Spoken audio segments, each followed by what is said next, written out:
Senior নেতৃবৃন্দরা বলেছেন 2 মিনিটে বক্তব্য শেষ করার জন্য। আমি শুধু 1-2টি কথা বলে আমি বক্তব্য শেষ করবো। আপনারা জানেন আজকে 5 সেপ্টেম্বর, 1971 সালের 16 ডিসেম্বর লাল সবুজের পতাকা আমরা বলেছিলাম। আর গত মাসের 5 সেপ্টেম্বর বৈষম্য বিরোধী ছাত্র আন্দোলনের এই স্বৈরাচারী শেখ হাসিনাকে বাংলার জমিন থেকে বিতাড়িত করে আমাদের ছাত্র জনতা বিগত আগস্টের 5 তারিখ তৃতীয়বারের মতো বাংলাদেশকে স্বাধীন করে দিয়েছে। অনেক তাজা রক্ত রাজপথে জড়িতে অনেক ছাত্ররা ওকাতরে জীবন রাজপথে দিয়েছে। আজকের এই কর্মী সভা থেকে যে সমস্ত ছাত্র ভাইরা বৈষম্য বিরোধী আন্দোলনে শহীদ হয়েছেন তাদের বীরত্বের মাগফিরাত কামনা করছি। যারা আহত হয়েছেন তাদেরকে সমবেদনা জ্ঞাপন করছি। পাশাপাশি সকল নেতৃবৃন্দকে আজকের এই অনুষ্ঠানে বিভিন্ন ইউনিয়ন থেকে যারা এসেছেন, আমরাও তো অনেককে যতটুকু সম্মান দেওয়ার দরকার ছিল ইউনিয়নবাসীর পক্ষ থেকে দিতে পারেনি বলে ইউনিয়ন বিএনপির পক্ষ থেকে ক্ষমা চেয়ে নিচ্ছি। যদি আজকের এই অনুষ্ঠানে সাজা থেকে আমাদের ইউনিয়ন বিএনপির অঙ্গ চৌধুরী সংগঠনের কোন ভুল ত্রুটি হয়ে থাকে ক্ষমা সিদ্ধ দেখবেন। পরিশেষে একটি কথা বলে আমার বক্তব্য শেষ করব। আপনারা জানেন দেশ এবং পরিচালনা করছে অন্তর্বর্তীকালীন সরকার। রাজনৈতিক সংগঠনের একটাই দাবি, আগামীতে মহান জাতীয় সংসদে একটি নির্বাচন হবে।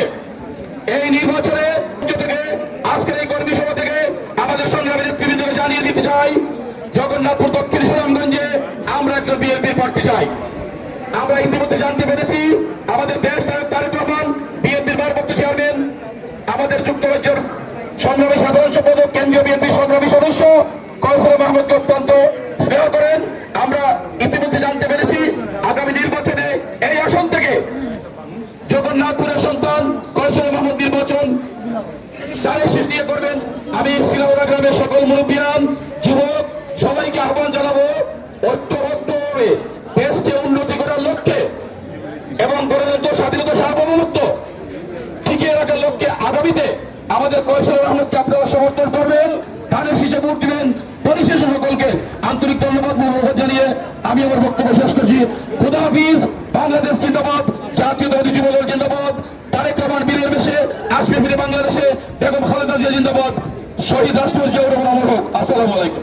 হয়েছে আজকে যারা আমরা এখানে সবাই উপস্থিত হয়েছি, প্রতিটা মানুষ এই স্বৈরাচারী বাকশালী সরকারের কাছে বিভিন্ন সময় নির্যাতন, হামলা, মামলার শিকার হয়েছে।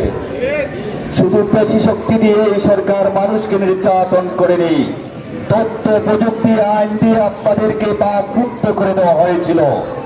এই জগন্নাথপুরের সাংবাদিক ভাইদেরকে বলে দিতে চাই, যেহেতু দেশে এখন নিরপেক্ষ সরকার রয়েছে, মত প্রকাশের অধিকার রয়েছে, দীর্ঘ 17 বছর আওয়ামী লীগের পরিকল্পনা মন্ত্রী লুটপাট করেছিলেন, তাদের দোসররা এখনো জগন্নাথপুর রয়েছে।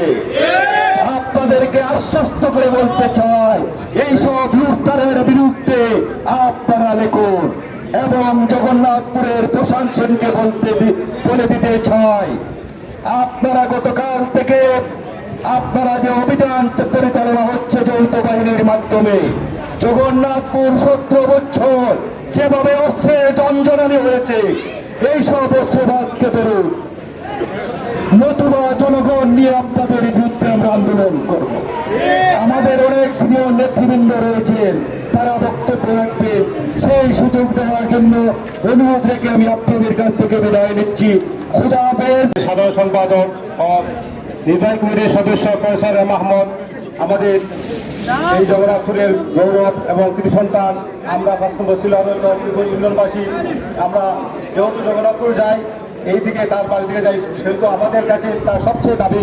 আমি আমার প্রাণপ্রিয় ইউনিয়নবাসীকে বলতে চাই, আমরা আগামীতে কৌশল মাহমুদকে দানের শেষে নিয়ে আসবো। আপনারা তার হাতকে শক্তিশালী করবেন। এবং কৌশল মাহমুদ এমন এক ব্যক্তি, যে ব্যক্তি যেমন আমাদের মরহুম সাইফুর রহমান সাহেব, আমাদের গুণ হওয়া জনতা ইলিয়াস আলী সাহেব যেভাবে কাজ করেছেন, আমরা তার চেয়ে বেশি কাজের আশা করি। যেহেতু আমাদের প্রাণপ্রিয় নেতা তারেক রহমানের একেবারে সন্নিকটে, তাই আমরা এই আশা করতে পারি।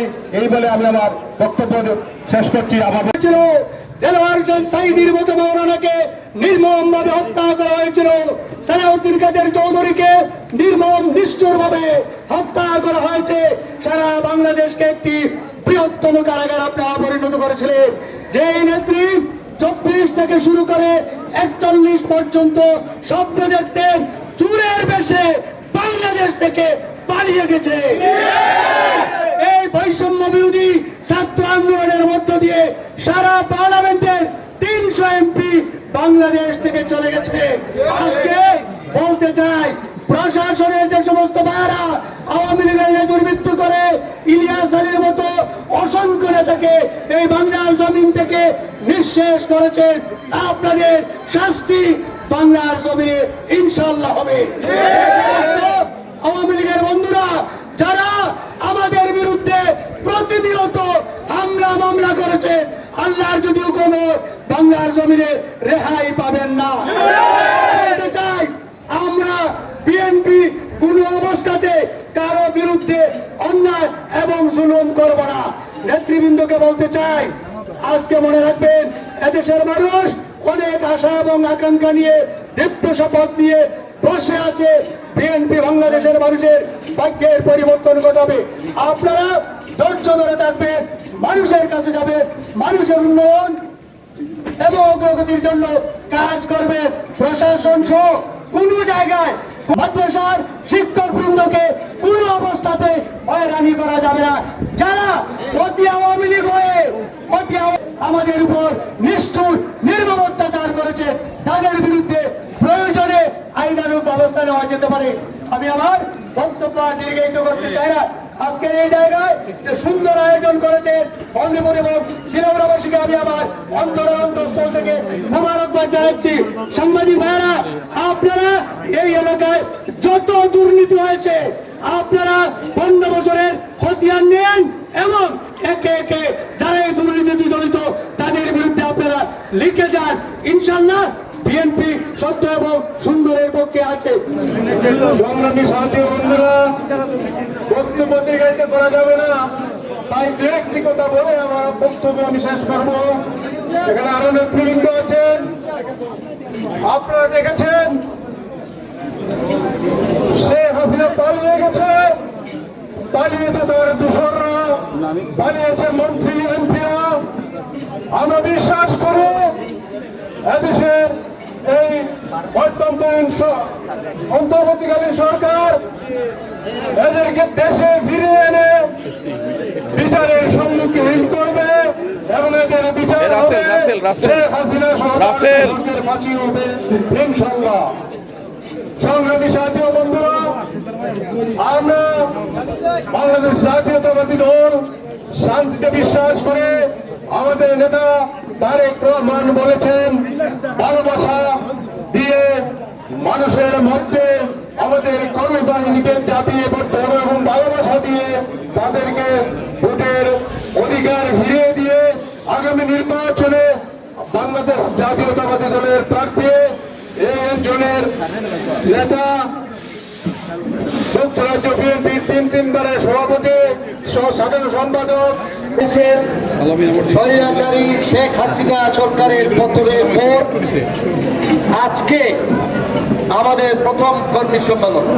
এই কর্মী সম্মেলনে আমরা আমাদের নেতা জনাব তারেক রহমান বিদেশে নির্বাসিত আছেন, ওনার মেসেজ, ওনার বার্তা আপনাদেরকে পৌঁছে দিতে চাই এবং বাংলাদেশের দ্বিতীয় স্বাধীনতা অগাস্ট বিপ্লবের আজকের এই মাস পূর্তি অনুষ্ঠান,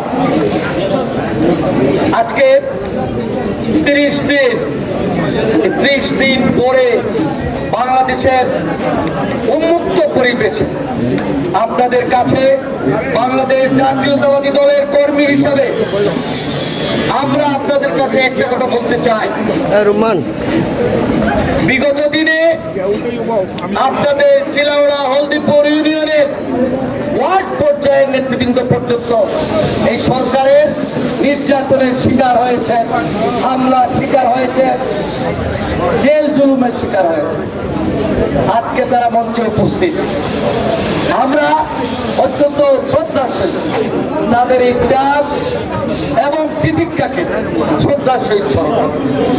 এবং আমরা বলতে চাই আমাদের ত্যাগী নেতৃবৃন্দ আপনাদের পাশে থাকবেন, আপনাদের পরিবর্তিত পরিস্থিতিতে সবসময় গণতান্ত্রিক অবস্থা বজায় রেখে আপনাদের কাঁধে কাঁধ মিলিয়ে কাজ করে যাবেন। আমরা একটা কথা বলতে চাই, এই অন্তর্বর্তীকালীন সরকার বাংলাদেশে একটি অবাধ এবং সুষ্ঠু নির্বাচনের দিকে এগিয়ে নিয়ে যাবে। আপনাদের ভোটাধিকার যারা তরুণ, গত 17 বছর যাবৎ কেউ ভোট দিতে পারেন না। আমরা আশা রাখি এই অন্তর্বর্তীকালীন সরকার আপনাদের সবার ভোটের ব্যবস্থা করবে এবং আপনাদের প্রত্যেকে বাক স্বাধীনতা ফিরিয়ে দিবে। দুর্নীতি, মহা দুর্নীতি যারা করেছেন তাদের যাতে রেহাই না পান সেদিকে আপনারা কঠোর লক্ষ্য রাখবেন। প্রত্যেকটি ওয়ার্ডে ওয়ার্ডে আপনারা ঘরে ঘরে যাই আপনারা সবার সাথে ভালোবাসা বিনিময় করবেন। আর যারা উপস্থিত হয়েছেন আমাদের এই অনুষ্ঠানকে সাফল্য মণ্ডিত করার জন্য